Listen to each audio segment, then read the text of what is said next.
The longest video I'm probably ever going to put out. Watch it in parts or don't watch it. But my friend JB, he came to Ukraine a week and a half before me. We did our first humanitarian run together. We went to jail together. We share about that. We talk about our friend Sam Newey, who got killed in the summer 23. Sam was very, very popular. Good guy. JB shares about his time in 59th Brigade, 130th, and is now currently serving in the 25th Brigade. He even shares the truth about joining a unit where a British national lied about his experience and conned his way to a company commander position, and as a result got many people killed. But we talk about everything. We talk about our friendship, and I hope you enjoy. Before that, I got to show you the business. Thank you. This is, in fact, in monetary value, the biggest delivery to Donbass, to Kharkiv, to Kherson, and Odessa. It's the biggest Ukraine delivery we've ever done. It's just shy of $60,000. Over the next 2.5 weeks, I will complete everything, and we'll go again. Thank you very much for your support. It's really windy and I'm freezing. We're gonna load it up. 14 1 kilowatt units, 35 2 kilowatt units, 3 kilowatt with 2 kilowatt expansions, and it can expand up to 8 units, so you could stack that really high. I have one stabilization in Sumi for this. I have one for Tilda, and I have another one as an ace up the sleeve. I was reluctant to take these on, but the power grid's gonna get smashed soon. So this, I need to try. I need to see what people are doing with them. That is everything. Oh, and we did go Milwaukee. It's 4,000 so far. I'm waiting for the 230 mil angle grinder, which was another 1,000. And 10,000 in drone components for the Mavic, 10,000 euros. This run is now over $60,000 just about. Yeah. Ladies and gentlemen, this is my friend JB. He is French. Bonjour. Bonjour, comment ça va? Ça va bien? Ça va et toi? Mange la merde, Froggy. Would you like a classic mojito or a pink tonic? I'll try the pink tonic. Have a pink tonic. I love pink. Yeah, so we met each other. I arrived on March 16th to Lviv. How long were you in Ukraine?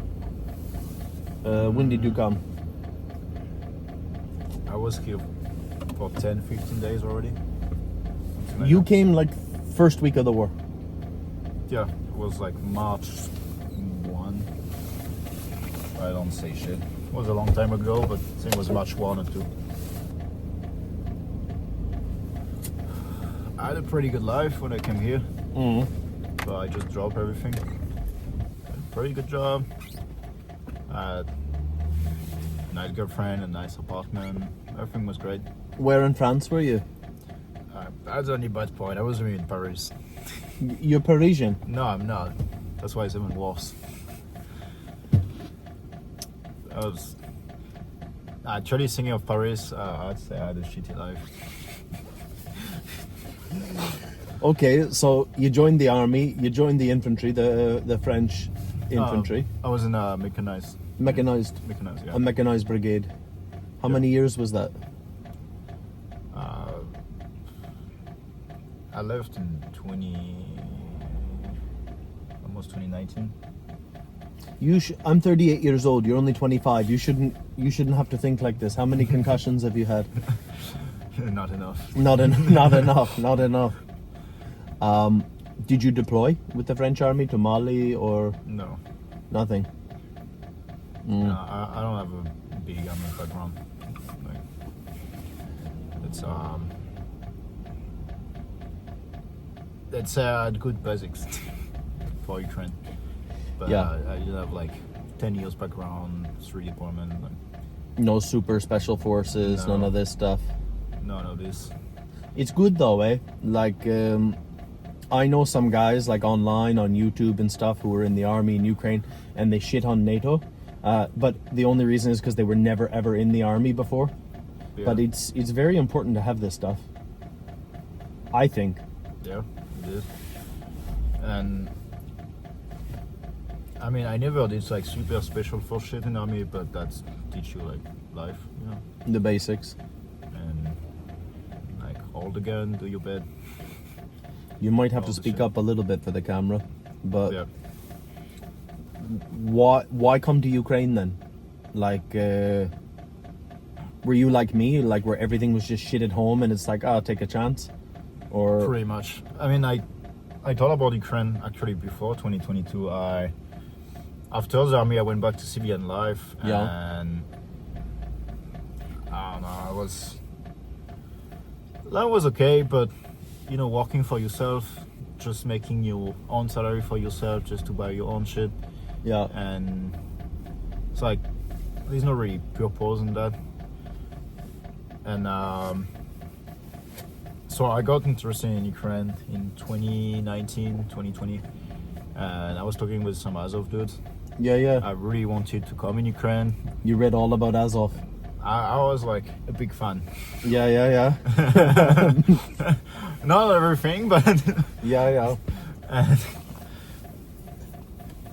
I was hesitating, and finally I found a better job. I moved with a girlfriend at this time. I had a good apartment and everything, so I was like, maybe not. And so I forgot about this. And in 2021, when it was Russian were doing this exercise at the border, I mean, it was pretty clear what's gonna happen next. And you know, I thought about it again, and I was like, fuck, this time I can't just not go. I have to go out. That's Step up. yeah. Step up. You know, when you want to do something and finally you don't, but it's like life bring you this stuff again. It's like sign. It's like, no, you have to do it. Yeah, you have to do it. So many things I thought about, I did research about before.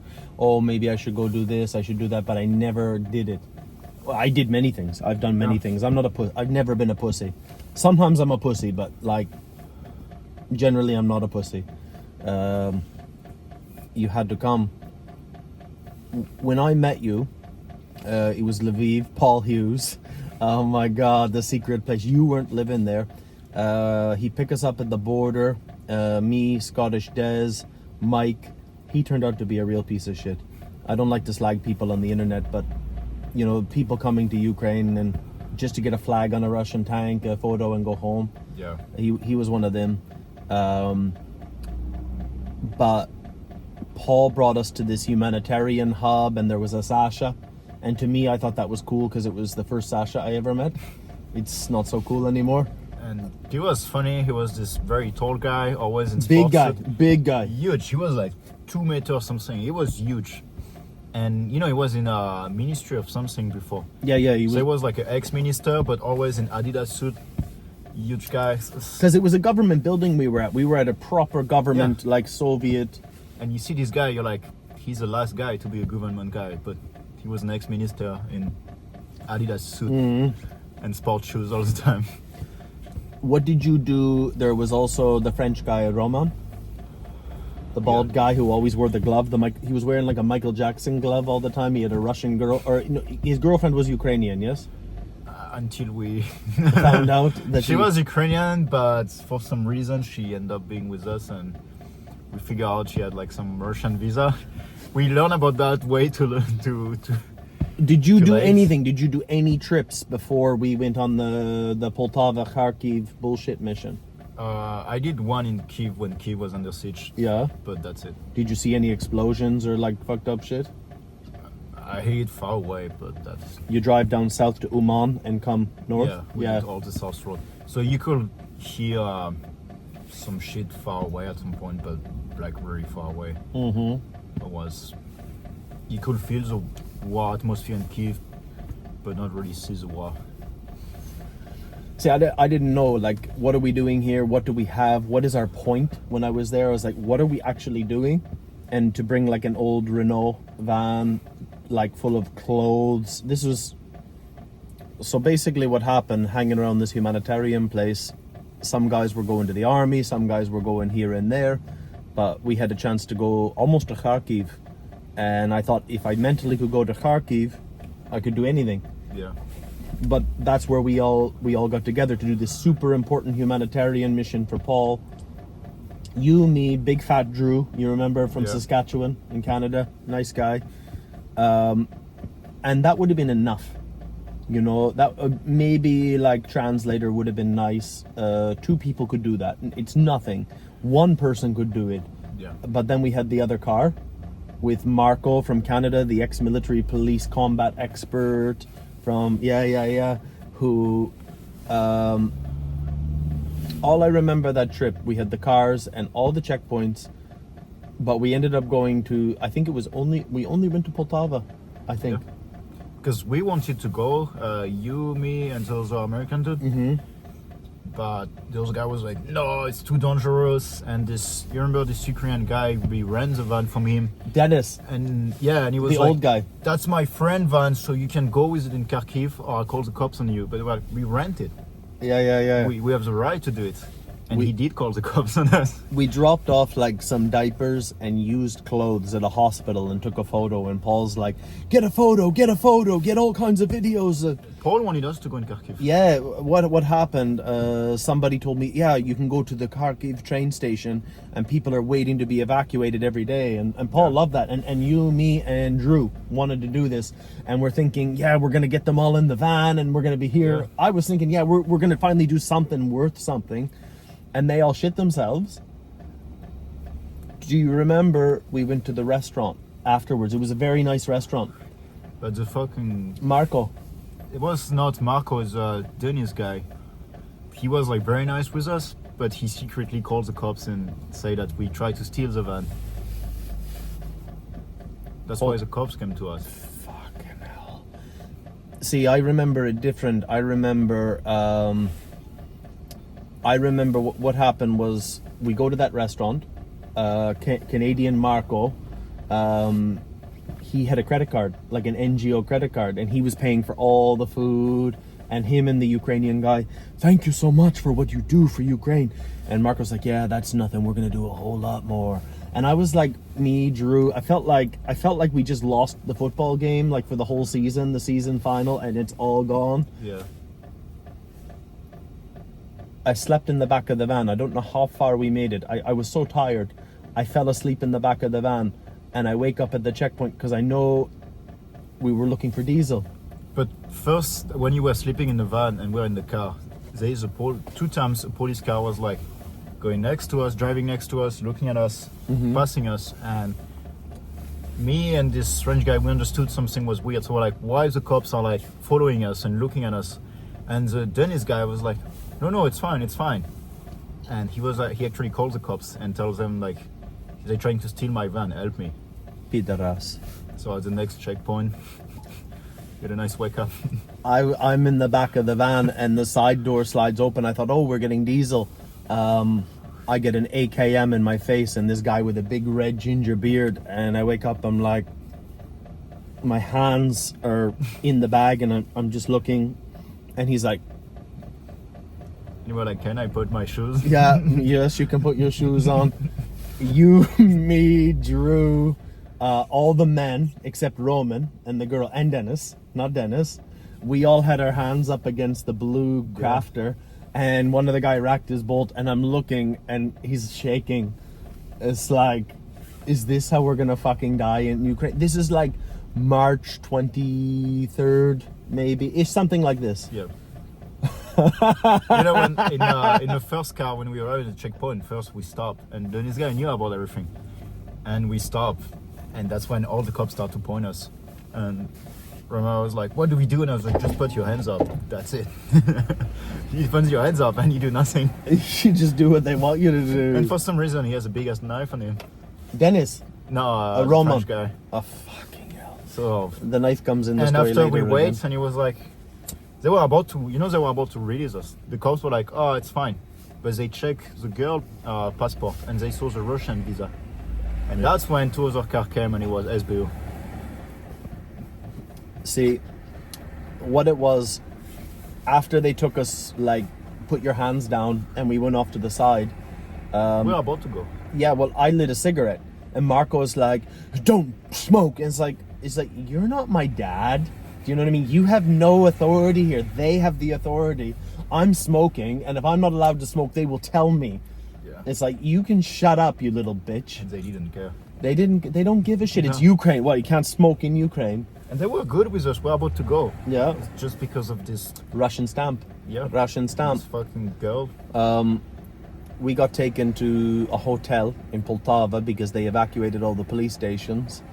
And was that like 5 hours? Something like that? Yeah. Marco was going through like menopause. He was like a manic depressed, like he was happy, talking to them, giving them his little patches. And then he was like,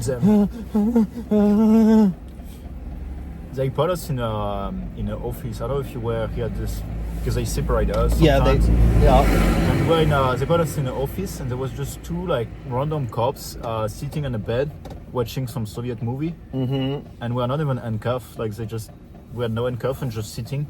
It's like, what's happening? And they was like, just watch the movie. I remember there was a girl. She was hot. There was one of the cops was ginger. He had Yeah. like curly hair. He was showing us Telegram videos of a Canadian sniper, Wally. He's like, Wally. And I'm like thinking, yeah, I'm Canadian. Why don't you treat me better? I'm Canadian too, you know? And what happened, I didn't have any social media, nothing on I didn't have social media then. I had no social media, but I had Tinder. I had Tinder on my phone, and they thought very suspicious. No social medias, Yeah. spy.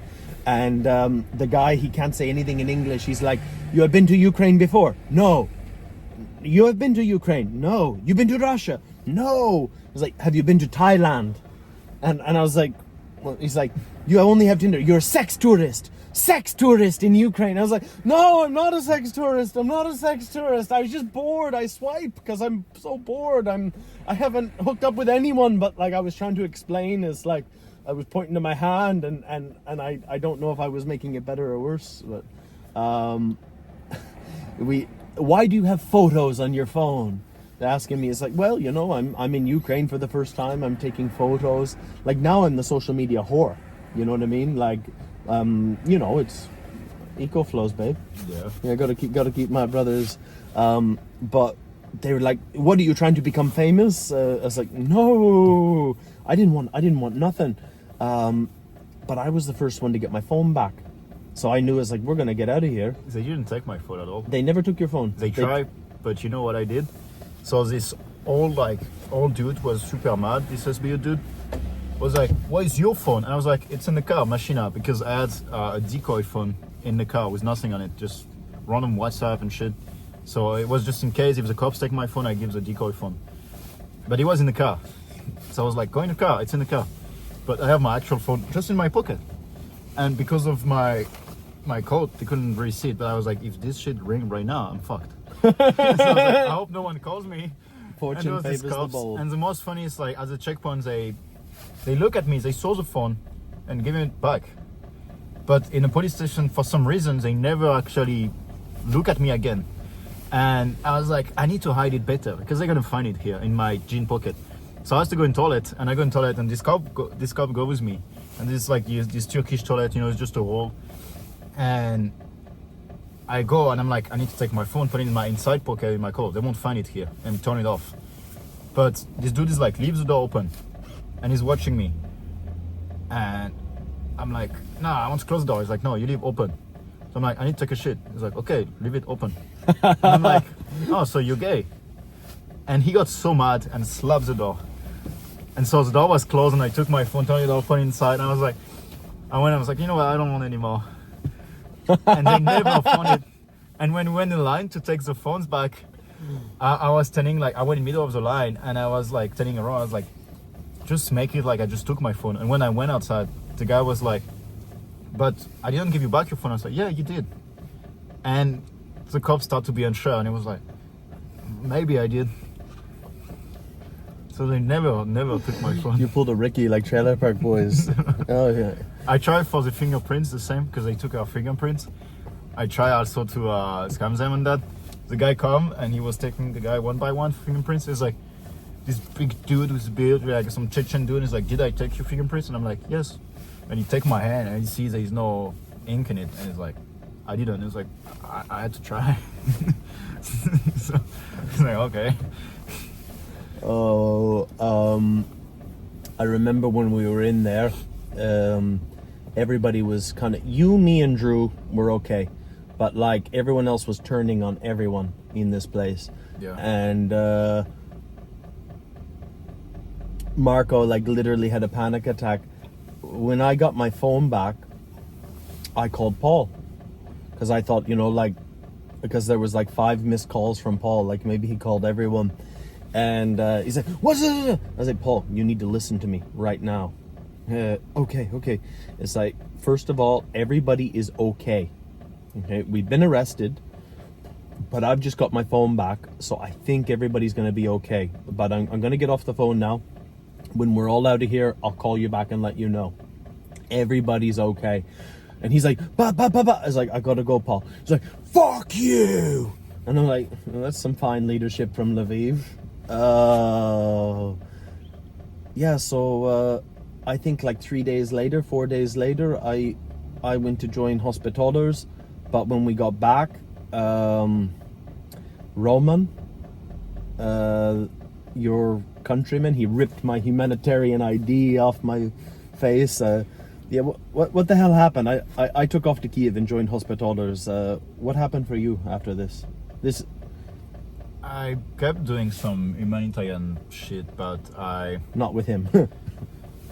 I think we might have did, I don't know. No, I think, so that was when Alex and this other guy came, this Canadian guy and some American guy, and there was also with Paul. Is it that Alex from Quebec who's all that high-speed security guy who does those No. You know that retard I'm talking about? No, Yeah, it was, from Quebec with the funny voice. It's a real Canadian, and he's like chill dude, very chill. Okay, dude. he's a good one. And Another Alex from Canada. We left with Alex and this other guy, and we did our own NGO. I was with Terry when they started like Hero Society. They split with Paul. Terry did his stuff, but there was drama again, so we split from Terry. And so it was Aladzani, it was just Alex, this other guy. We met this, you remember Vitaly? No. This guy from Kharkiv, this tall Ukrainian guy, Gopnik from Kharkiv. No, never He met was him. in the shelter, so I took Vitaly with us. There was just this Vitaly, this Gopnik from Kharkiv. He's like, "I'm special Gopnik from Novotivka, the best Gopnik of Ukraine." Best Gopnik So of we have Ukraine. this super nice Gopnik dude who was like, it was really cool.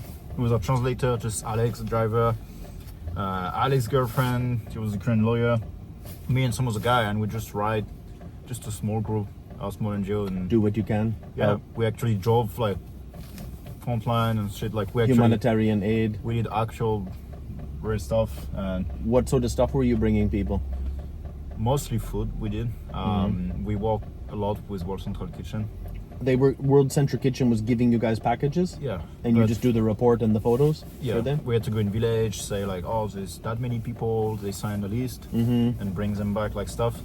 So generally, World Central Kitchen helped a lot, but there was a bunch of village pretty close to the front, In sometimes Kharkiv. gray area. We did Kharkiv, Saltivka when it was being freed, but after that we did like when there was Kharkiv offensive. We were like just behind the army. We did like Izium, that was still fighting outside Izium.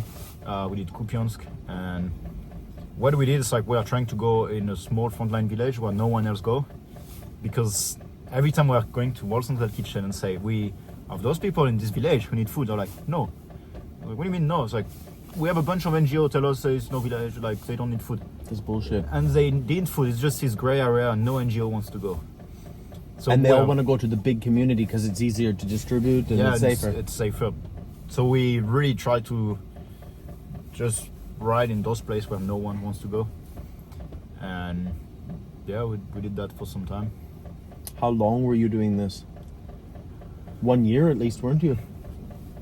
Something Almost. like 1 year, but I met my friend Joe, this ex-American reporter who's now reporter in Ukraine for a few years. We met when I was doing that, and we became good friends. I started working with him, Yeah. and we have our own media, but we also started to work. We did stuff with Ukrainsky Pravda. He did stuff with Unity 24. So I worked with him. I was still working a bit with Alex on the NGO stuff, so I was doing both of it. And I became slowly a war reporter for half a year. And after I went home and I came back, and that's when When did you go home? When did you come back? Like, what's the year, the month? it was 23? no 20. Oh, yeah, 23. And I had like my hand broken, so I had to come back to do surgery, rehabilitation. How'd you break your hand? It was a car accident. Okay. Doing like this frontline stuff. Alex is a good driver, but he was always fighting with his girlfriend in the front. I was standing in the back of the van, and they were fighting. So he just, at some time, he just braked for no reason, and I flew in the van, took everything on me. Hopefully, I had all my gear on me, and my hand was just twisted. I had surgery 3 times, and In France? in France. No surgery here? No. They give me a splint. They were like, "Yeah, you're fine." And I went to friends. They're like, "No, Your hand will heal. You'll be like the village dedushka. you were like Scary Movie. Hey, Chad, do you remember the guy Yeah. Scary Movie? Have some mashed potatoes. now we're spraying all your body and you're gonna die." And that's when I was talking a lot with Sam Newey, Yeah. and because we are so new each other. since We the all knew beginning. Sam Newey because I've mentioned him a few. Like we lived at the secret place. I was trying to talk him into not joining the army, and he loved Azov because his brother was like Mr. Mercenary. I you know what I mean? Like his brother had fought. He was in the paras, been to every war, and I hear Dan's a pretty good guy. Yeah. So he followed his brother here, and There was no way to stop Sam. He just wanted to go fight and help, and like he knew he would do that. There was no way to stop him doing that. And I mean, he did more than most of us. He just, Ivan, he was a badass. yeah, he was like fighting, and when he was like off rotation, he was going to help NGO. He was just never, he was just helping nonstop. And he was also helping the ladies of Ukraine as well. Yeah. That's no just. I think we can talk about that. He would appreciate that. He was a Chad. He was 23, 24 years old, and he was. If there ever was a foreigner who was a Chad, Sam Newey was the greatest Chad that ever chatted. Yeah. But I mean, he was good looking. He was doing everything for his country. Yeah. Good soldier, good humanitarian, because a lot of the soldiers are idiots. They have no personality. Yeah. A lot of NATO guys who come here say, "Ugh," and it's like he knew all the NGOs, he knew all the medical, everybody knew Sam. Especially in an NGO, many times since we are going near like frontline village, we are trying to ask NGOs, say, "Hey, can you help us on that and stuff?" And a lot of sort of like, "Oh no, just solve your stuff. We can tell you, we can help you," and like secret stuff. But Sam was like, "Yeah, sure. Like, what do you need?" Yeah. And because most of the time it's bullshit. There's no secret things. No, it's it's Ukraine. and Sam was always That's like, Vova's position. helping. Yeah, it's we did one ride in the village. We took a peak that was on I don't know if you know Noram. No. The close brand. So there was Oh yeah, no arm. So they post the this pic, Norwegian like, guys who give yeah. Rugi all that shit. So we did the stuff with him. We did a humanitarian mission with him to go in village where we're not supposed to go. So we had all these Gurkhas with guns and stuff. I took the pit. I was on the arm, and it's like we got connected to them thanks to Sam, and that's why we could have literally a Gur escort to go in this small village to bring water and stupid shit. But the guys were telling us, the Gurkhas, that they were every time they were getting like there was a lot of fire and they had to hide somewhere. There was this very, very small village, but every time they were like, "You can hide in our house, you can hide in our basement, you can stay here." And they were like, they did so much for us, but they need water, they need all this like first necessary stuff, and no NGO comes here to help because it's closed. Yeah. And that's why we did this stuff with the Go guys, and it was all because of Sam, all of it. So Yeah, they were telling me that like Wolfgang was his commander, and he told me like Sam is our ambassador. Yeah. You know, we're a closed world here, but like we just send Sam out into the world, and oh fuck. You know, I remember when he died, he sent me a message probably 3 weeks before he died, and like we chat sometimes, and it was just like, hey Brandon, how's things? And then I found out he died, and I looked at the message, and I didn't even see the message, you know what I mean, because I'm like doing whatever. I felt really, really bad, you know, like, because you don't make enough time for your friends. What happened when you joined the army? Like, We'll talk about it. when did you join the army? So first I wanted to go with Sam, and Yeah. because we were talking about that for a while, and because in early 2022 when he came, when we were in this gift place, Yeah. that's the first time I met Sam. I was just on the stairs of this shelter, and he came to me, and we never talked before, and he come to me, and we start talking. He's like, I can feel you're a good guy, and that's almost the first thing he told me. But like, but what do you know? Could be a bad guy. He's like, I just feel it. And he gave me his he has a necklace, like some, you know, necklace, like his what do you call that, for luck, you know. Lucky charm. Yes, his, yeah, this talisman. lucky charm necklace, and he just give it to me, and I'm like, you can give me that, you know me, for like 2 minutes. And he's like, no, you're a good guy, and I want you to have it. That's insane. You barely know me, and it's like, but I heard you here. You just like walking us in this shelter, and like, you're a good guy. You're not asking anything to people. You're just coming and asking what they need. And that's when he started to talk about like, oh, I want to go in the army. Do you want to go with me? And we were talking about going together. But I was a pussy back in 2022. Yeah. And So was I when I came here. you know, even doing humanitarian shit near the front, it was like, it's. You weren't doing Sam Newey shit like fucking anti-tank tactics in Mykolaiv. He was in Mykolaiv being a Chad. Yeah. What about that? That wasn't Now us. I'm in the army. I know like it's very risky, but it's not. It's like super risky, but I was imagining this way worse. Saving Private Ryan, D-Day, coming on the beach, Yeah. like, Because you know, there's all me this too, like me too. NGO guy in Viv telling you this shit, and back in 2022, we don't know who's saying the truth or not. So we have all Most this, of them were full of shit. Most are full so of there's shit. all this guy full of shit going in bar, like, I've been to the front. It's hell. It's like D-Day every day, and you won't survive. You will die instantly. But you don't have a scratch on you, this guy. He's just the one guy. it's, yeah, it's like, the war started for a week. What do you mean you're a Ukrainian veteran? You've been fighting for 5 days, you're a veteran?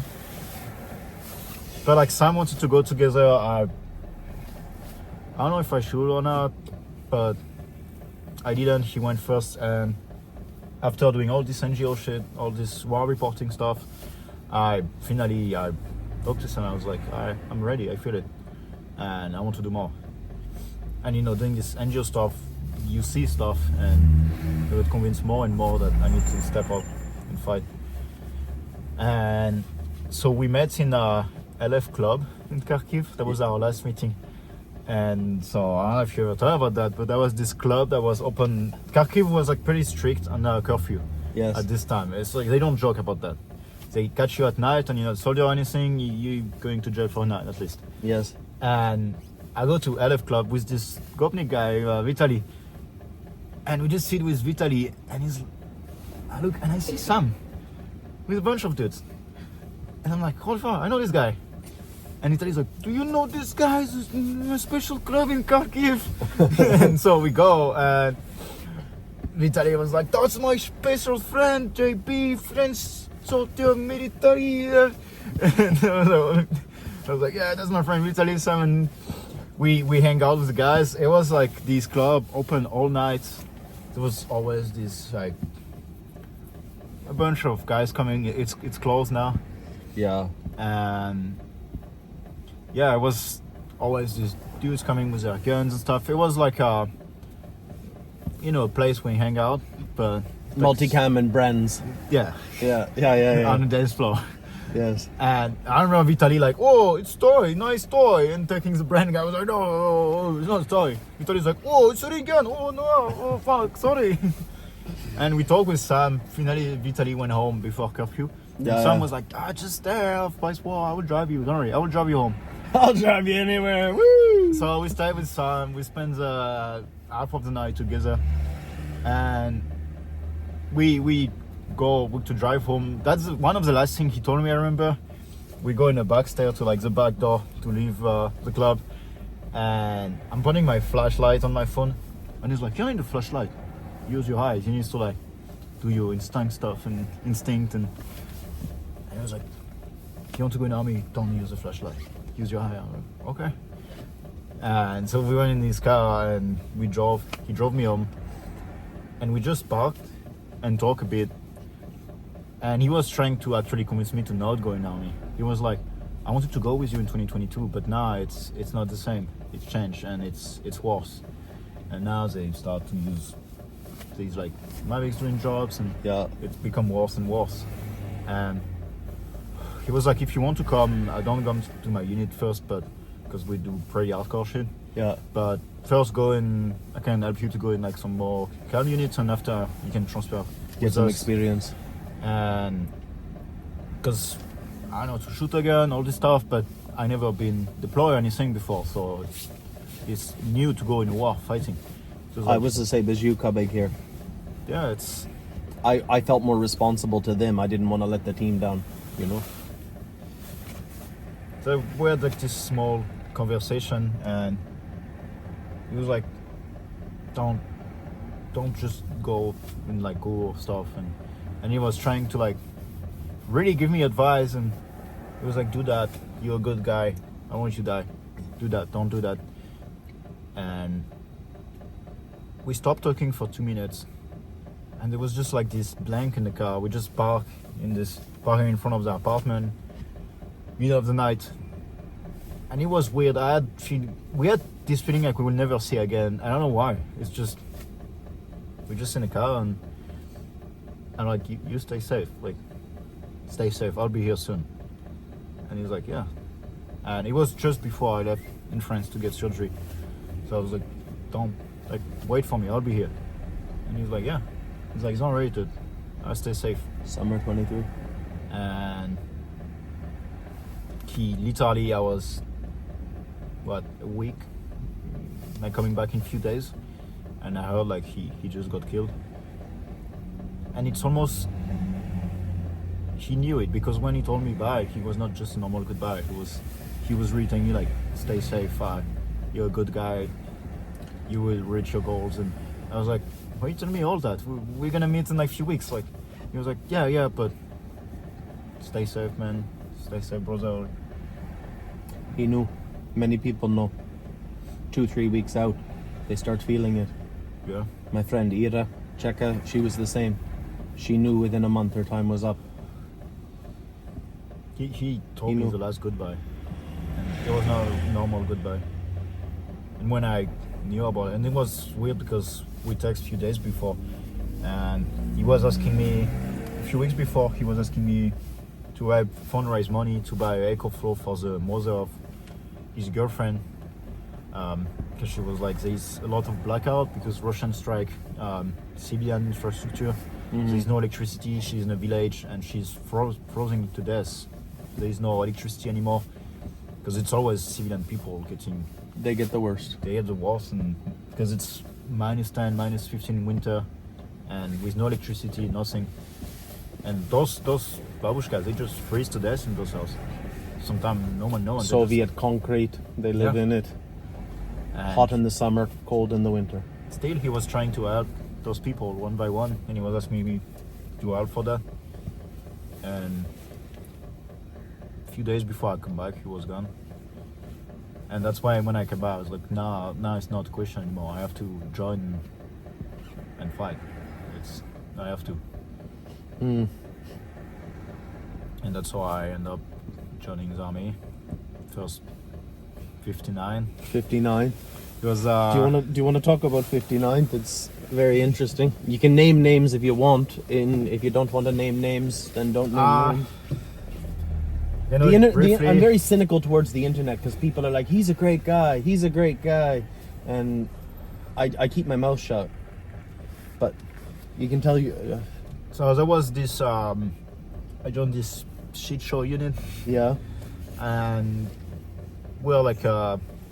So it's funny because I learned after that. I learned all those things later. We signed papers. We went in recruiting office, did medical check, everything, and we all signed contracts.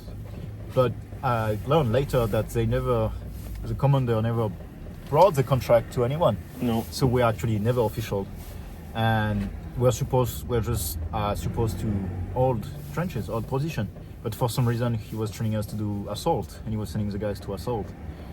And I even learned later that the brigade didn't agree with that. So this commander guy was Who was a foreigner, a a British national. He sent people to death. A bunch of people died in this unit, and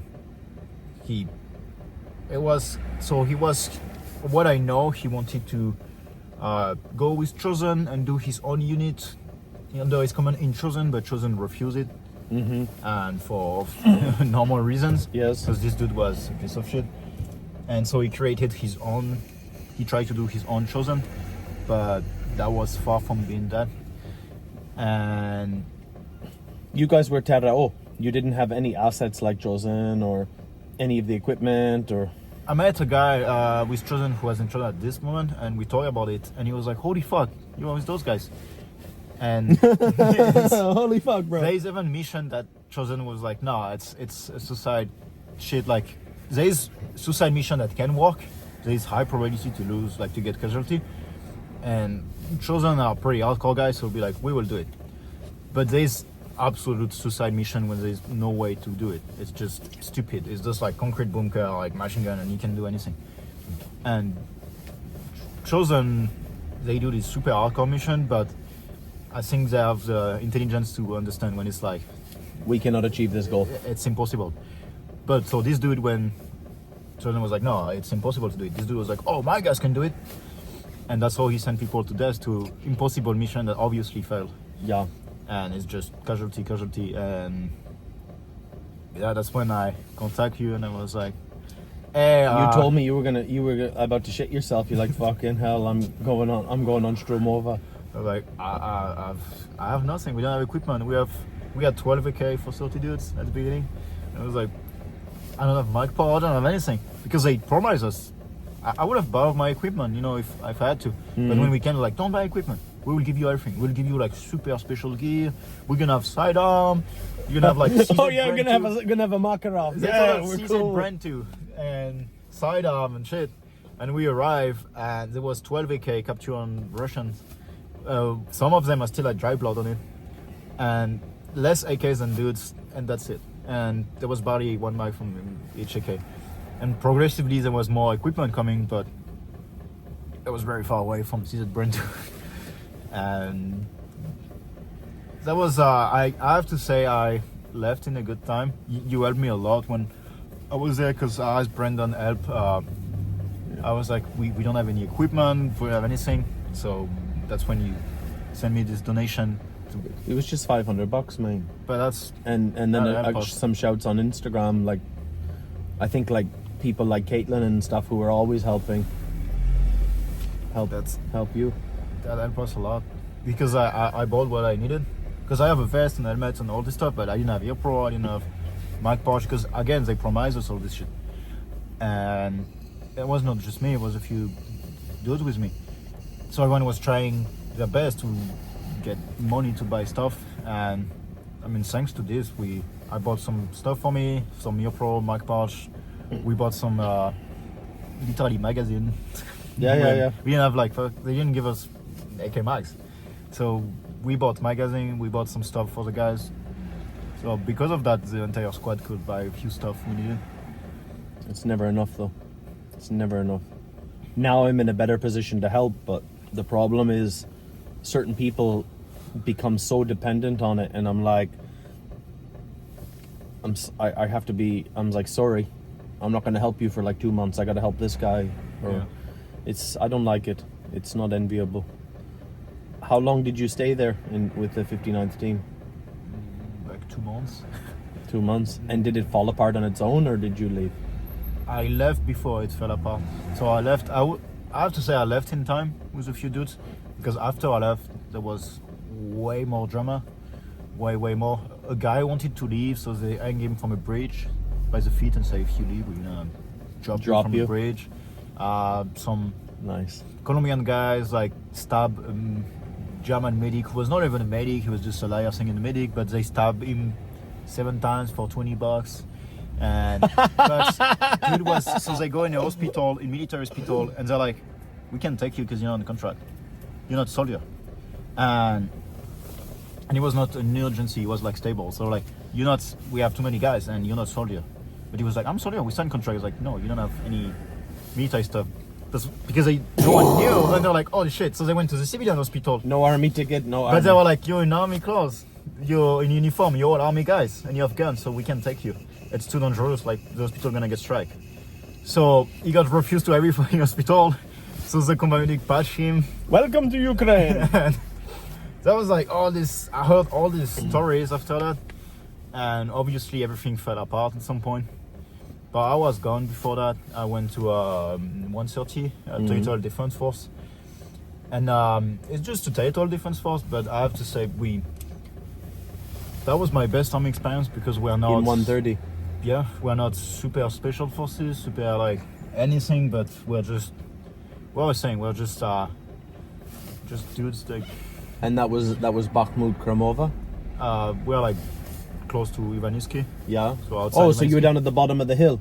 Yeah. Ivanivsky, like go through the fields to Klishkivka, There's like or up the hill Bakhmut, to Bakhmut. Ivanivsky, and there's the small forest and the small hill and the river. And the hill going up to Chasiv Yar. So first we're on the What side of the road going to Bakhmut? Were you across the bridge, and were you on the going towards Bakhmut up the hill? Were you on the left side of the road or the right side, where like the village and the we're where like, it gets flat? we're just outside Ivanivsky, on south of Ivanivsky. Okay. Like southwest. And just after the small forest. Mm-hmm. So we never, Bakhmut was already lost at this time, and so there was fighting in Ivanivsky and Chasiv Yar. Chasiv Yar was more north from us. And You ever watch my video where I do my skincare routine? Yeah. That was in Ivanivsky, because that was our house, and either BMP evacuation to there, and then to Chasiv Yar, or depending on the days, we would work like in the patrol, out into the fields. Yeah, I mean Ivanivsky was, because we're like doing drone jobs, drone recon. I did days and days and days of recon.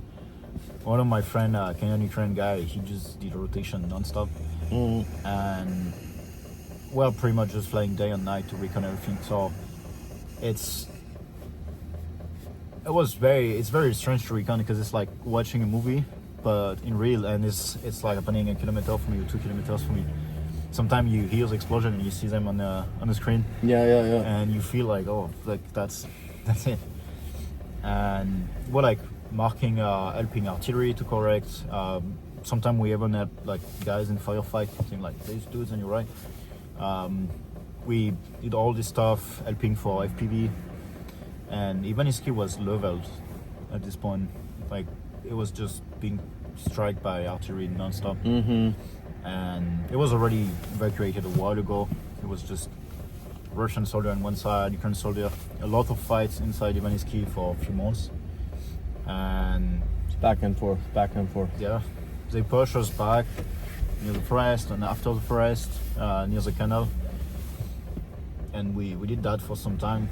And I have to say, for TDF, our guys all pretty good. Like the infantry guys, conscript guys, they got trained by our guys, because we are units with a few Ukrainians and a few foreigners. NATO veterans, but actual good guys. You always say good about the Canadian. Yeah, this guy was really good. And no one asked him, he just said, we should train the conscript. Because we had the time, like not off rotation for some time before being deployed. And was like, we should train those guys. And he trains them for a few weeks, and I really think that helps them a lot on the front. because those conscripts, just a few weeks of training with like guys who fought in Iraq and stuff, and also fought in Ukraine. They teach them like NATO tactics, some Ukrainian tactics, and those guys. They teach them about lopata, Lopata. the shovels. Oh, yeah. But even basic stuff, like just basic progression, basic, you know, one guy shoot, one guy running, and you change, and like basic stuff. But it's brand new conscript guys. They don't know. When they just arrive, they just Iraqi shooting everything. They don't know communication, Nothing. So just arcs of fire. they do nothing, and guys that will just shoot like without even aiming, just Da, da, Iraqi da, da, shooting. da. Allahu Akbar. So they teach them like when you shoot, you actually look in your scope, you look in your gun, and you don't just run at the same time. You don't just like basic stuff, Basics. and that keeps them alive for a while. Like everyone was expecting that would get destroyed way faster, and we all got moved for months. I mean, Ivaniski, and that was really good. It was cool. Just being a TDF guy. We dig also. We had to dig our own blindage. Yeah. It was fun. Digging. outside Minsk. Virgin blendage. Yeah. There's some units that have like some digger guys digging for them, doing everything for them. Yeah. But Like not, Deshave. but not TDF. No. TDF is like, you're the guy, yeah, you're the guy digging for others. Gur don't dig. Yeah, Everybody digs now. everybody digs now. Hopefully. But we're like the, I don't know if I can say that, we're saying we're digger niggers. Yeah, you know what? I got one of my drone videos said the N word. It was written on the wall. Team N was here from these days, you know, and people get upset about that, but it's we're the least racist, homophobic people in the world, and people who get upset about that stuff on the internet do not have the testicles to actually do anything anything in life. Like there could be a fire in that house there with a kid in the window, and the people who like troll on the internet like social justice warriors, they ain't gonna help that kid. You know, we had They ain't gonna help. a black American guy, and he was joking with us about that. Joseph is like this. Do you know Joseph sends me porn all the time? Like I bought the Hilux for, not porn, he don't send me porn, but you know, like the Barry Wood. You know, Yeah. Barry Wood with the big schlong. Yeah. Yeah. Like he sends me Barry memes, and it's the funniest one he ever sent me was you're looking down at your own funeral, and the black guy comes and comforts your wife. and that's a black guy sending me that. Yeah, I mean, he was the most chill about that. 'Cause, Yeah. you know, you're like, I don't know if I can do this joke, and he's like, I'm a good boy. This is his joke. He's joking about it, and Yeah. it's real life. That's real life. It's not what politicians or universities want the world to be. That's also like, It's our friends. and we're like in the army, because in the army you just bros, like you say. So whatever, if you're black, Jewish, Muslim, whatever, everyone gonna find something to joke about Yeah. and like try to fuck with you with this, but that's just being bros, and they will always like try and find stuff to fuck with you all the time. That's just how it works now. Why you were reluctant to leave 130th? You didn't want to leave. I mean, I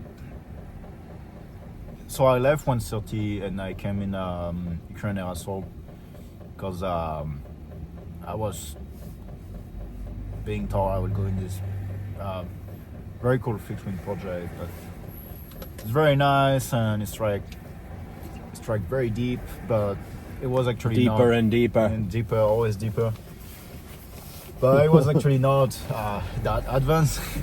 At this time, it was like a beginning project, and I was not really told that. So when I arrived, it was actually a starting project. I don't regret that because I learned a lot. Yes. Like this when you start, it's starting. You have to learn everything and do everything yourself. So I learned a lot. I've been on the polygon a few times, and we met some other units, some special unit, and trained with them, and it, like, I really learned a lot. But if I knew I would start from zero, I don't know if I would say yes that fast, because it's always better to arrive somewhere where everything works than arrive somewhere where everything begin and you Try have to make it work again from zero, because that's what we did in 130. We had to start everything from zero. We didn't know drones, and everyone was infantry guys that were mechanized, and we had to learn everything from zero, and it was finally working. And it's almost, you work all this time to make it work, and when it finally works, you're like, oh, do you want to come in this other project that works? Yes. And you have to start again from zero. And it's kind of I was depressed to start from zero again, but again I learned a lot, and there was not as much action as being TDF. What was it like? With Mr. Sivdiv? So he was really, really cool as a person. Yeah. We only ever talk online. I've never met him in person. Him and I chat sometimes. So I heard like a lot of people in Ukraine really like him, and a bunch of people don't like him, even knowing they never met him. If you got 1 million followers, you're gonna have haters. And something I noticed is generally it's often foreigners shitting on him, because for example, I was at Polygon one time training with. Same as you. It's foreigners who shit on you, not. Yeah. Because I was with this Azov guys, and they were like, you know Sivdiv? And I'm like, yeah. And they're like, whoa, we're big fan. He's a cool guy. Because Ukrainians just see like he's just a guy doing his job, Doing his thing. and I mean he's a media guy, so of course he has to like make it sensational, because even if I mean, it's not real. Like, I'm not insulting him, but like, if you watch his video and you think that's war, there's elements that's very real, but it's not real. And also he often posts videos from other soldiers. Yes. And some people talk shit about that, but that's the thing they don't talk about. That's because I knew him in person, and he never just steal video like some people do. He always credits knows the the video. guys. He always knows the guys in person, and generally the guys sending videos and say, hey, can you post my video and talk about it, do an analysis of it. So it's always guys sending him video, and he always credits the guys, and often he fundraises for the guys. Yeah. So I don't know why people hate on him, because he really fundraises a lot. He's for doing his kids. thing. Yeah, I mean he did his job, and even more, I have to say. He was, as a person, he was, as a YouTuber, people like him, don't like him, but as a person, he was really, really cool, really invested. I know he's got a lot of energy. Yeah. But I can tell you from doing media, and mine's more about the fundraising than the media. Maybe his is more about the media than the fundraising, but they're both doing good things. Obviously, it's about the media because he has such a following, but you have to be, to a certain degree, self-absorbed. Like, you have to be very much into yourself, kind of, to do it. Because to edit a video, and obviously he edits better than me, but like some of those combat videos is like, oh, can't show that, oh, maybe I'll do that video next month, and you want it to be good, but it takes hours and hours and hours and hours, and it actually, to edit any video kind of steals your soul. So it's like, I wouldn't be surprised, he can be a moody fucker sometimes. It's like, like it's very hard work. But even It's very fucking hard work He was always keeping like he was to do this. more of the guy who was cheering the team. You know, when you come back from rotation, you're tired, you just want to do nothing. You just want to sleep. But you close in the washing machine and do nothing. But this guy's like coming back from rotation and work on his video. He just walk his ass, and that's Just sit there like to be fair, I couldn't do that. I just want to come and just go on Instagram, watch reels and do nothing. You know, I'm like, you're like exploding, very tired, especially. Like, for example, the recon rotation is not like intense fighting. You're just in a blindage flying drones, but it's very tiring because you just on a screen non-stop, and you fly 12 hours a day or 12 hours a night non-stop, and then to go home and go on a screen. it's like, and he was always cheering up the guys. He's always like, yeah guys, I know we can do it, yeah guys. And like, I can be a shithead sometimes, like when I'm tired or a bit depressed. Of course. I'll be like, this shit can work, fuck this. And I never saw him like that. He always like, nah, don't walk. He kept his Let's go, spirit. guys. He kept it like really good. And sometimes it can make you mad, and I think that's why people are sometimes mad. Like say, oh, I don't like this guy, because some people don't like when people are too sharing. You know, if they are depressed and tired and stuff, they don't like to see that someone else He's happy. looks happy. And Happy people piss them off. I was younger. I used to piss off a lot of people because I was so Yeah. happy. Not anymore. yeah, Yeah. and he was cool. He did his job. And to be honest, in TDF, everyone, we are not like, we are far from being the best team in Ukraine. We're like nothing special, really, like just a random TDF unit. Yeah. But every dude there was just good dudes. Wanted And, to be there. yeah, wanted to be there, invested. Never doing some weird money shit. Some, you know, there's always this unit, it's like, oh, it's always special and stuff, but there's some weird money fundraising, and we know where it goes. There's always this drama between the guys. They went in the bars, they got drunk. Yeah. Oh, my girlfriend is his girlfriend. Like, there's always this drama with foreigners. But in this unit, like, we're just a bunch of bros, and we never had really dramas like that. This is when everything is working. It feels amazing. Yeah. But I've never worked on a foreign team until I went out for a couple of weeks with 25. It was cool for a couple of days, like when you're sitting back, and it's like I can joke in English, you know. It's like you're a dick, you're gay, you're you know what I mean. Let's hit Jack in the balls, you know what I mean, and watch him like scream in pain. Because Ukrainians don't do that. The Ukrainians don't like hit another man in the testicles for fun, but we can train them. Like I must be say like in 25 Brigade, some of them have the LGBT instructor chevron. You seen this patch? I don't think this one. Yeah, I've seen it twice, and it's like they're training the Ukrainian guys to be like NATO guys, like to like kick a guy in the balls, and it's like ha, you know, and they're loving it. They're loving coming into Western culture, bro culture. But I didn't. That was cool to be a bro, but when there's a couple dickheads there, like you know as well, it's like, okay, I'm ready to go back to my ukes. Do you know what I mean? I'm ready to go back to my ukes. And it's nice kind of being, there's only one or two foreigners amongst the Ukrainians, because I hate to say it, but you are a bit special when you're there, you know, like they care about you more and you care about them more, and you're kind of, because even you had, you don't have the resources that I had, but you could call people like NGOs or something to maybe help that they don't have that at all.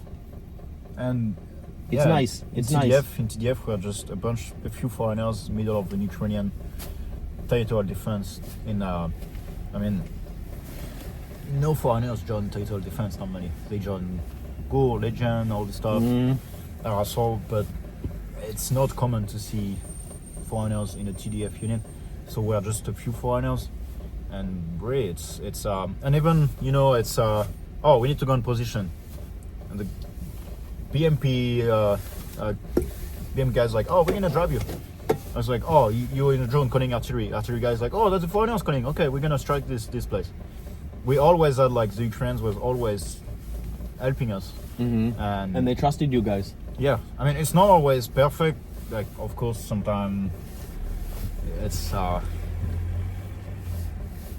sometimes Ukraine can be a bit hard to work with. They It can be happens. stupid. But Stubborn. stubborn. A You lot. tried to tell them something, and It's like, like I remember team leader. я team leader знаю, is я like, знаю. It's team like, leader is like, we should. Russians are pushing us, so we should recon a position a few kilometers far by away, and start to dig those positions right now, when we are off rotation. So if they push us back, we already have ready position. They're gonna be like, no, it's a later problem. But after the Russian push us, and it's like, holy a now- fuck, now we it's don't a now have- problem. We don't have position. What are we gonna do? Oh fuck, we need to dig under fire. and they don't learn that the next time No. either. So it's always, there's this difficulty, but it's everywhere. But in general, yeah, it's way better than, because when you work only with foreigners, the thing is, like, you can. I never been to go in Legend, but what I understand, it does work. But if you're in Ukrainian units, but just foreigners, and you don't work with the Ukrainians, they would just leave you alone. And first team I've been in 25th, modeling the fixed wing. That's why it felt, because it was like the starting unit was just a bunch of foreigners, and we didn't have any. I didn't felt really any brigade Ukrainian support, and you feel a huge difference, because if you don't have the Ukrainian support, you don't know who you're gonna go, where you need to go, what you need to strike. It's like it's like drone team takes a lot of stuff. It's like, if it's we're gonna be a cool drone team, okay, but you're not in contact with the antenna guys every day. You're not in contact with the munition guys every day, and that's what it takes. Everyone has to always be talking to. Yeah. And if you're not part of that pipe in the background in the signal chats, or even Microsoft Teams, I was surprised to see how that was working in one unit. Everyone's live on Microsoft Teams one day. It's like, oh, commander pops in. It was like, oh, good kills today. So the commander pops into the chat, and I was like, fucking, this is not. Yeah, we really need this work together. I learned after that we are just being kept in the dark. Yeah. But yeah, I mean, as soon as like you work with the Ukrainian together, it does work, because we need to remember we are just foreigners in the Ukrainian army. And some foreigners just want to come and create their own shit, but if you don't work with Ukrainians, that would work nowhere. So I want to join the US Army, but don't be in the US Army. They're not going to have it. What is your major malfunction? They wouldn't. Yeah, it wouldn't work. People don't understand this. It's a team. Even drones, like you say, you need to be in contact with EW guys. You need to be in contact with what's it called? I mean, with the recon guys to confirm your strike. You need to be in touch, like understand friendly area next to you. In case you maybe ask your guys to turn off their rebs during this time, so you're not losing your drones. Yeah, that's why you need to call EW team. You need to tell them like the route you're gonna take. If your planes go down, because if your plane is full of explosive, go down on the Ukraine position, it's good if they know. It's a problem. It's good if they know that it's you, so they don't just go and say, oh, what's that, and just all explode. So you have to communicate a lot with everyone. Of course, like war, like life. So it's we had this issue in this team. It's not an issue in the brigade at all. It's the brigade is pretty good on that. It was just this team, because he really started as an independent team, and I think it was too much kept as an independent team. But as soon as he became more open, that's when it fixed everything. Now it's really incorporate to Ukrainians drone battalion. Yes. So now it's way better. That would work way better. I wanted to be part of this. I really wanted to be part of this, and now that I've come back to the positions this year, like, I didn't want to come back empty-handed, but I knew what I could bring, starting with Mavic, now VTX. But getting the VTX guy to communicate with my supplier in Europe was the biggest challenge. It's like, no, you have to talk to this fucking guy. They even have a Ukrainian in his company, you know. But it's like, over a year ago, what I see now, they're not getting the support I thought they were getting, that I hope they would get, which was very disappointing. But I just want to take a project where I can take a bit of a weight off the brigade. It's a little weight, but I want to do that so you guys can all keep doing your shit. And I really, really hope that as a whole, it's just starting to happen, where our land drones are becoming a thing across Ukraine as a whole, but we're not ready yet, you know. So it's like, I can't really get involved with that, but drones is drones. If I can take over some of the weight from like Mavic components, which never change, or Matrice or VTX problems, then maybe they can put more resource to land drone. Like, would you like to be a land drone operator? Would you like to fire a machine gun from 3 kilometers away and get the satisfaction from the camera of firing Dashaka or PKM? And now they're working out it doesn't matter, but it's funny. Like I'm not saying it's me who find the solution, but they're working on something, and it's not just a simple problem that I know from working machine guns. It's like, well, what are you going to do about that? And they're like, well, we think we're going to do this, because they're all nerds.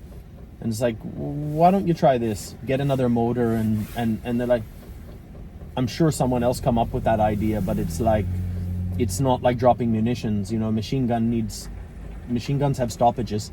Yeah. You know, but I'm really excited. That's fucking horrible. I'm really excited to see the development of drone machine guns. Like, what is this world we live in? Do you know? Like, I'm not excited at all. I'm actually not excited, I because love the it goes video to. of the FPV with the shotguns. I don't know if you saw this video. Yeah. This FPV was a double barrel shotgun. And just he shot an FPV in the sky, and he shot a few FPV, and then his way back he just see a random Russian soldier. Just like, and he got to the Russian soldier, shot him with a shotgun, kill him and leave. And as this guy was probably like, has no idea what, he just see an FPV coming at him, and he probably sees the FPV stopping. He's like, why is it stopping? He's just looking at Why it. is not like crashing on me and just getting shot by a fucking shotgun from the sky? It's insane. See, I can't have this happening to you, because you're my sexy Frenchman. Anyway. At one time I went to recover a drone, and I had an FPV flying, a Russian FPV looking for us.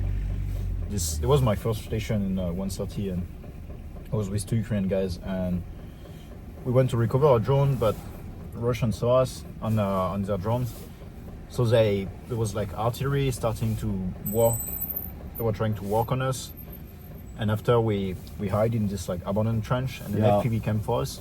He didn't find us. He was starting at night, and I don't know. He was a bit over us and finally left. And that's the most scary sound I heard in my life. And artillery is scary, grad is scary, fabs are scary, but having an FPV few meters over you, and you know this stuff is hunting you. You know, there's a dude watching a camera, probably vaping, and a camping chair in a blindage, listening some music in his AirPods, and just like hunting you. And you're just like in the trench in the cold, like, I hope he don't see me. Like Vlad in Bora Bora, he's just playing like Mr. Blue Sky, do, and then he just goes and like, oh, I only got 5 today. But screw them. Like, his hometown is gone, so screw them. You know. And all those guys fought on the old line. So. Well, this is the thing. The guys in your brigade who I want to support, the guy who's developing the repeaters, he was Stormova in 2015. Yeah. Like, you see, like, when you look at this kind of man, like, no offense, but you or me, we're pussies compared to him. Like, he's got those hands that are like twice the size of ours, and he's got scars on his hands because like he probably grew up on a farm, and if he didn't do so much, his father would beat him, you know. And then he's infantry for how many years? Like, he knows how good his life is now. Yeah. Like, he's probably not the smartest nerd, but it's the dedication, because he knows where he could be. I think the best drone pilots are the ones who actually been on the ground, been in the mud, and being in an actual trench. Because we need it, it's needed, but the thing I don't really like, it's all those brand new foreigners who just arrive, never been anywhere like really close on the front end, just become drone operator, and they just come in Ukraine, it's like, oh, I just come here to be a drone operator. And they've never flown a drone in their life, they don't know anything about engineering or... And they go in like drone school, learn some FPV and go do FPV on the front, and they're like, oh, we're soldiers, I have 60 confirmed kills. And it's like, I was talking with a dude, was in 59, an old dude, fought I think 5 different wars, and he got a lot of confirmed kills, but with his rifle. The old-fashioned way. The old-fashioned way. He was like very old dude, and that was his last war. And we were talking about that, and he was saying the same. He's like, I have no problem with the drone pilot who does his understands the job. wars. They've been in infantry before. They understand what is it to be on the other side.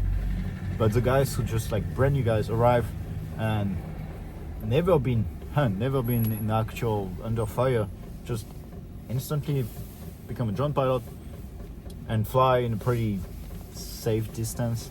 It's not always safe, but safer distance than being in a trench on the other line.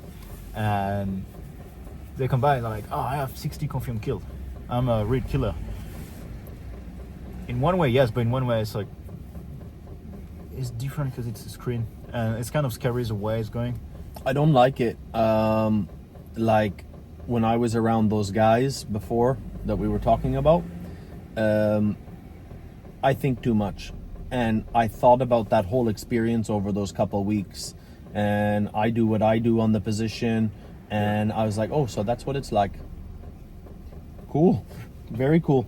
You know, I didn't. Yeah, just a screen, no sound. I didn't think. I thought it would be like pain for days. You know, like. But the way they talk, I don't like it. Like their war was different than my war, and I'm not infantry guy. Like I suck the dick of the infantry because anywhere I've been, they go 1 kilometer further, and that 1 kilometer is a lot longer than the 10 kilometers to Stabek. Yeah. And but I've had a lot of, I don't know, maybe 10 guys die in my hands, you know, and a lot of blood with medics, where there's the consequence of the war. I'm very negative about the war because if you're a medic, you can't do shit. You just clean shit. And I say it, and I even offend people who maybe follow me and support me. Some of those drone guys are just like NAFO guys on the internet. Yeah. It's just orcs must die. Is it? Yeah, you go do it, bitch. You know what I mean? But they're the loudest ones. They want more war, more war, more war. And it's like, you don't know what you're talking about. And I can get in trouble for that, but they will still support Ukraine. They just might not support me. They'll just support expensive projects. But I don't like that attitude, like you say, like the guy who but now we have drones, and drones, it's better to lose a drone than a man. It is, but the thing that it's kind of scary, it's now there's no real feeling anymore, and even if you hate your enemy more than anything, they still, if you're on the ground with a rifle, you feel stuff.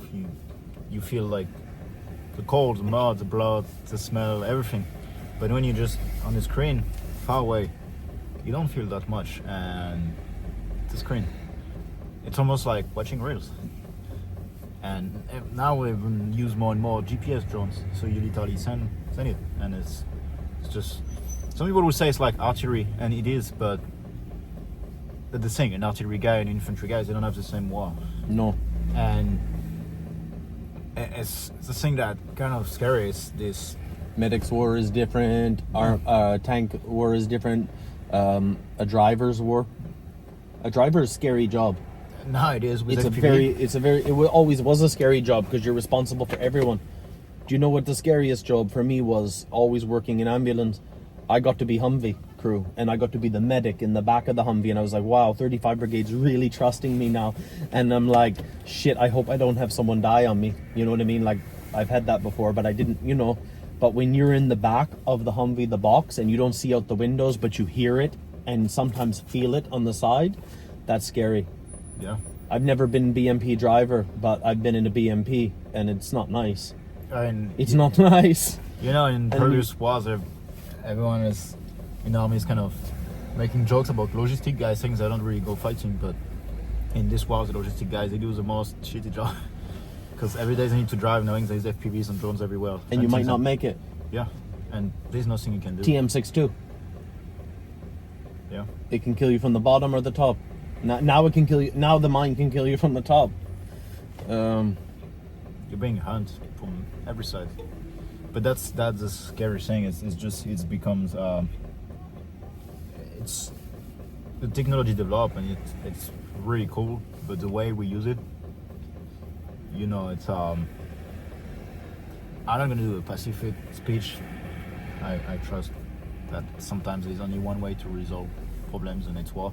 Yeah. But it just becomes just drones and machines, and Think twice before you press the war button.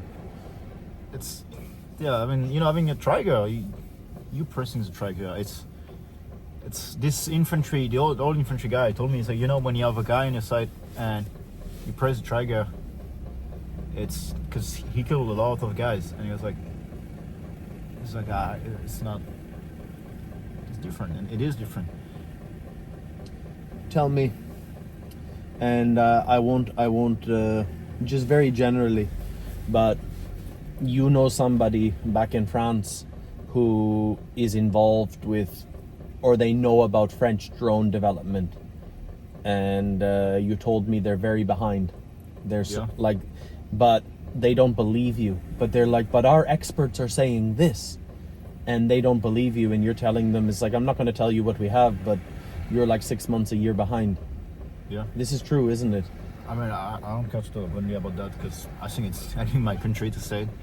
Yeah. It's, But they don't believe you because their experts are telling them. and not just me, there's a bunch of like French guys fighting here and using drones, and it's to not give too many names like this. Of what I know, the French government always want to go by the same European French companies Yes. and those big companies, but those big companies understood that anyways they're gonna buy from them. So why would I produce millions of FPV for $300 and get less money from it than producing this $500,000 one drone, Yeah. big drone? But that's when you're fighting in Ukraine, you understand it's a piece of shit that's gonna get shot down instantly, Yes. because it's not. It was good a few years ago. It was good against Taliban and stuff, but against, like, Russian evolved a lot in this war, and they learn a lot. And They're they, not stupid. Their drone programs are better than ours. Yeah, and probably Their government gives them freedom, it's complete freedom.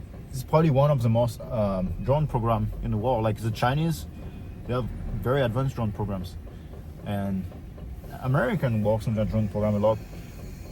But I was talking with this guy close to government, and he was the one telling me that he was telling me, like, but that's not as much money for this company, so why would they produce something that, They have no incentive, no Yeah. reason to. it's like France is not at war right now, so why would they produce this stuff that we will need in the war, but brings them less money than producing something that would be kind of useless in the war, but brings them a lot of money. And that's, I know how European EU drone contractors work with Ministry of Defense here, and I don't agree with it. I don't agree with it at all. And the company, some of the people in the companies, like where I get my components, you will not find a better price for Mavic components, because it's not his business. He's just moving paper. He's in other drone business, and he helps me. But it's like the governments, they want to throw money at Ukraine with inferior drones, but they think that they will develop, it will help develop their drone contractors over time.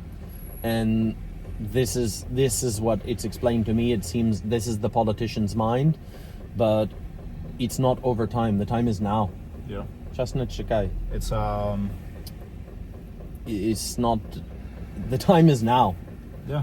The government is working. Oh well, in 3 to 5 years, 5 to 10 years, we will have this type of drone program. But no, And it's always like, you know, you hear this European speech about, oh, we're in war, we need to be ready for war. You do not but know at war. the same time doing the opposite, like not listening to the guys on the ground here, not doing adapt drone programs, and just I guess it's just a money reason. And that's the thing with Ukraine. The money, doing a lot of money, that's not what they need right now. It's just to fight and win the war. we need volume. And they, like, every Ukrainian understand that, okay, it's cool if we can make money, but if we lose the war and no one is using the money anyway. So we're in a war, we need to fight. It's a real cohesion. and everyone understands that. And in Europe, there's all this speech about we're in war, but I don't see the action behind that, and it's always, oh, we're gonna send that, we're gonna send this. I don't see it too. And the soldiers, the French soldiers, are supposed to arrive. We're still waiting. Still waiting. Still waiting. So, I guess it's politics, it's just saying some stuff to create reaction, and because it's politics, it's just a mind game. But that's what they don't understand. It's in a mind game when it's time for action. It's not time for just talking. And I see a lot of talks, but not so many action. You know how you said your guys, you're trying to tell them to dig positions in the rear because of the Russian advance, and they're like, that's tomorrow's problem. That is a decision for a rota, for a battalion, but our politicians are doing that for countries now. I was explaining some European army advisor, or a big European country. I was supposed to talk to them about drones, and I ended up explaining them how to build a trench.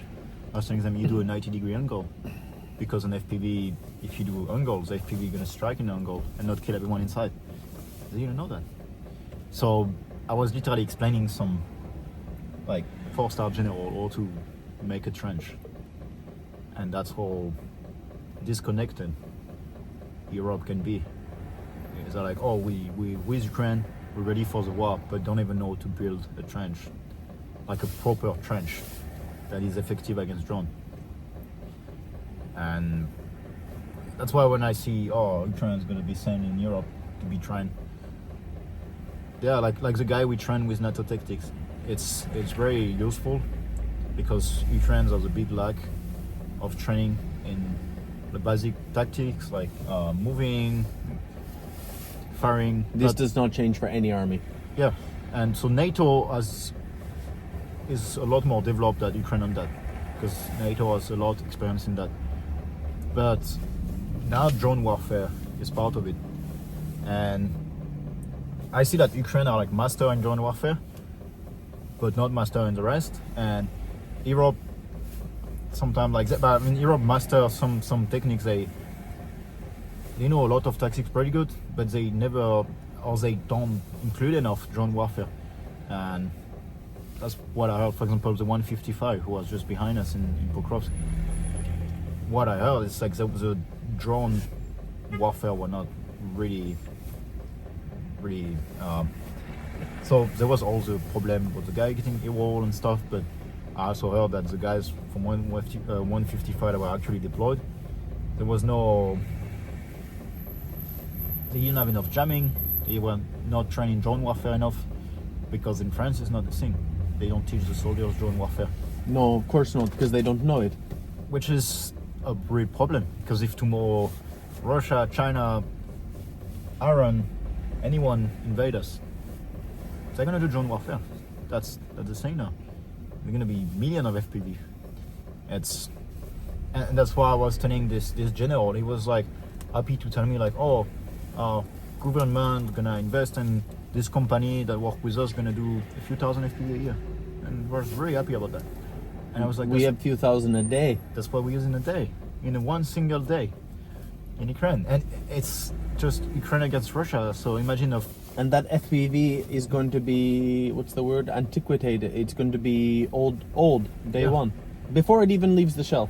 And it's just Ukraine against Russia. But if it was an all-out war, everyone fighting each other, like a world war with two coalitions, that would be hundreds of thousands of FPV a day.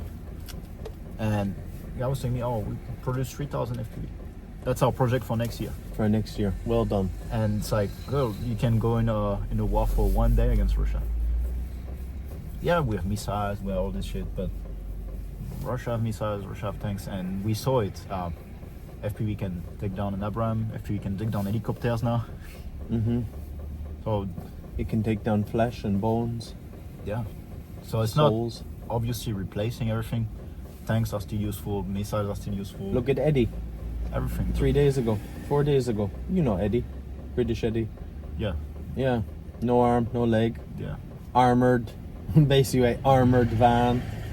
You know, one FPV, very simple. Yeah, I mean, you have a small drone that you can hold with one end that go 150 kilometers per hour. And he, like, let's be honest, he's well liked, and most people like him, and he's done good things. And now, so far, they've raised 80,000 pounds for his new legs and arms, and he'll get more. But he's gonna have a long, hard life ahead of him, and he'll find his way.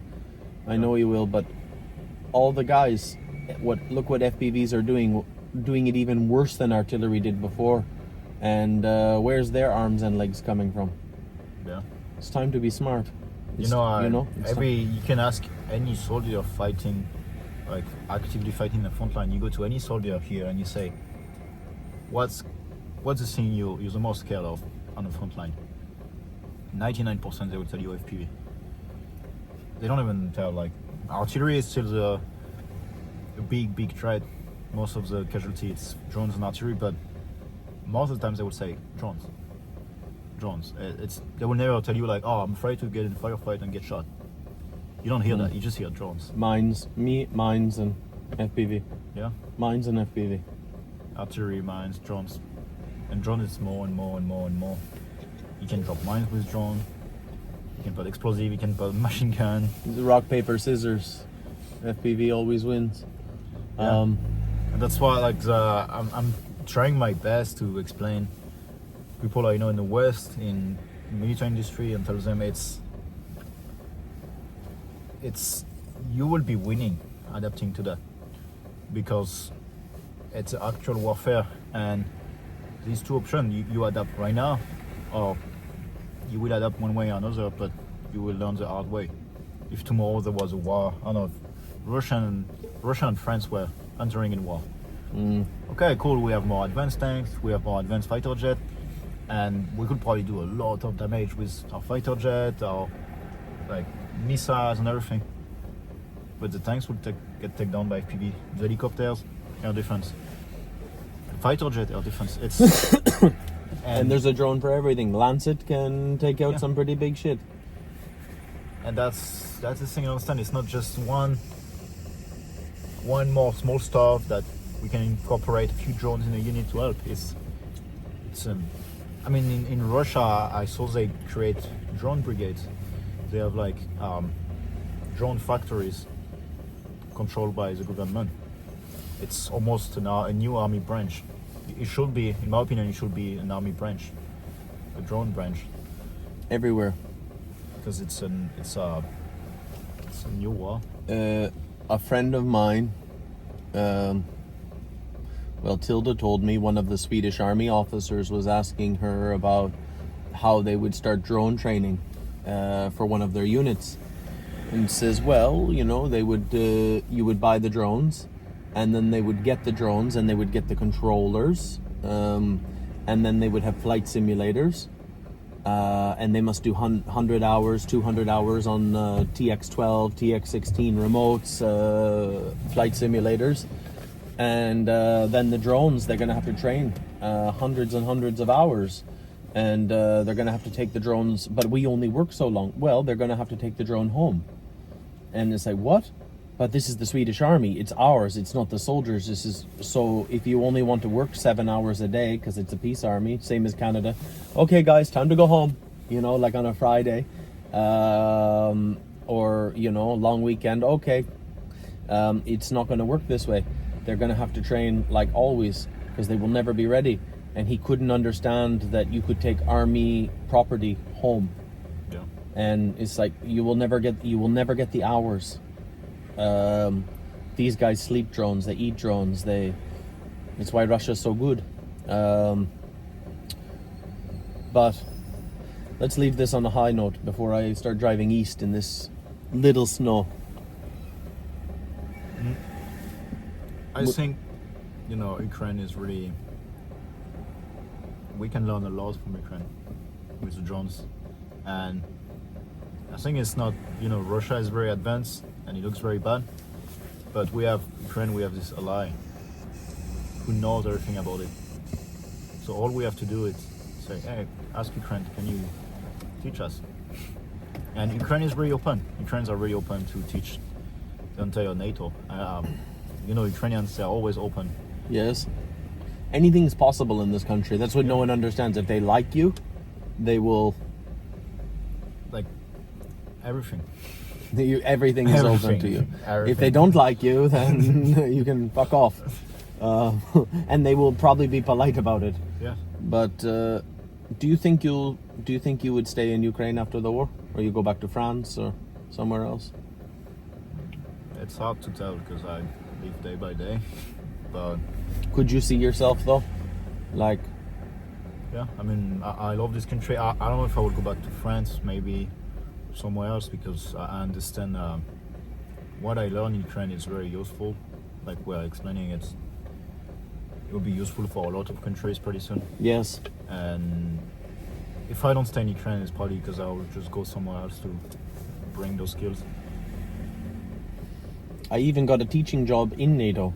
You know, it's only the fourth time, but the fourth time they're having me back to teach evacuation protocol and TACMED. But the thing is, I have to be honest with them. All my knowledge is old. December 2023 was the last time I run evacuations.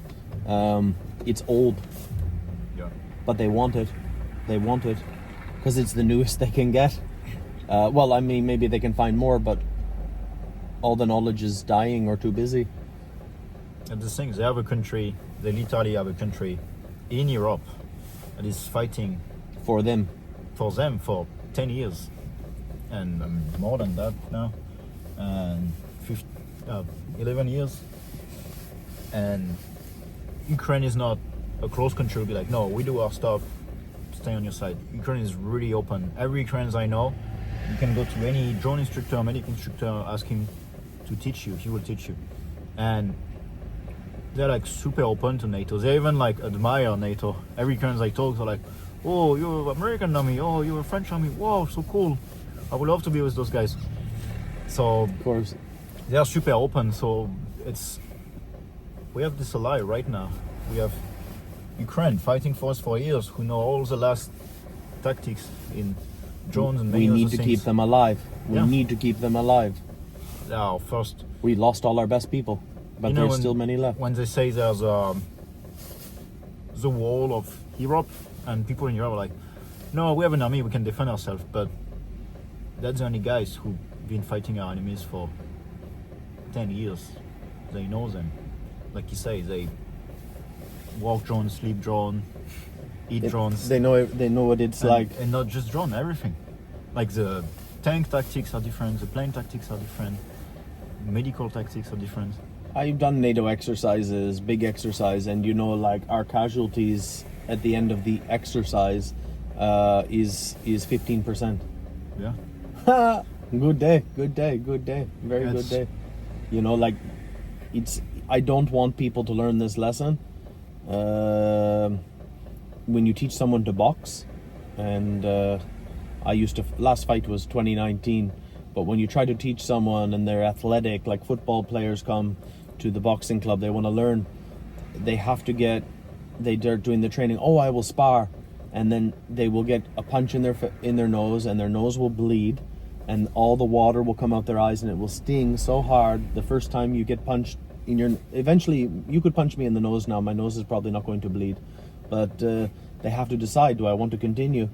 And this is what I don't want for French boys, for British boys, for American boys, for Swedish boys. I don't want them to have that bloody nose, because tomorrow, if Sweden was to go to war with Russia, they would lose 50,000 men quite quickly, and then they would start to get smart. No matter what they say, I hear how they talk, they don't understand. And I'm not even talking about drones, I'm talking about war. That's what I say, learning right Really? now using Ukraine or learning the hard way. I'm talking about war. And they don't understand. Yeah. But your hair's looking good, your beard's growing in nice. I'm trying to grow thicker myself, and I have pride now because I have some of the white coming in. I feel like Ukrainian man, a bit of white, you see. Yeah, even in the dark you can see. Well, I'll keep the lights off. I look better in the dark. So, I'll see you back in Donbass. Yeah. Good. I'm glad we got to do this. If the boys need more ecoflows, these are going out, but that's all I'm too tired nowadays. Do a YouTube video, sit with a friend that I know, not just some cool guy. Yeah, you're not cool. And just show where all the stuff goes. Yeah. I have to say also, app you gave recently for guys, so we have everything we need in my actual unit. So it's mostly to help my good friend Dima, who was injured in I forgot the name of this. Kupiansk. No, in Where did he lose his eye? a trench, In a trench, yeah, okay. and there's too many Ukrainian cities, I forget. And Ivka, something Ivka. yeah, and he's to support his boy in the 79, which is another assault brigade, because I really need that. They find a really hardcore place right now. We can help more. But that's the thing. He's lost an eye and he's still in the army. He recently resigned. Oh, he did resign. No, sign again. Oh, resign. Because he was, he lost his eye. He was invalid, and he, as an invalid, it's very hard to sign. And he literally fought. He had sign. People pay corruption to not get in the army. He had to pay corruption to get in the army. Yeah, he was like, I want, and he he has a family and everything, and he still fight. How can you not support people like this? One eye and fight. I gotta turn this shit off. That was A very pleasure, cool to my see you friend. again. Take care. All right, now we get on with the gay stuff.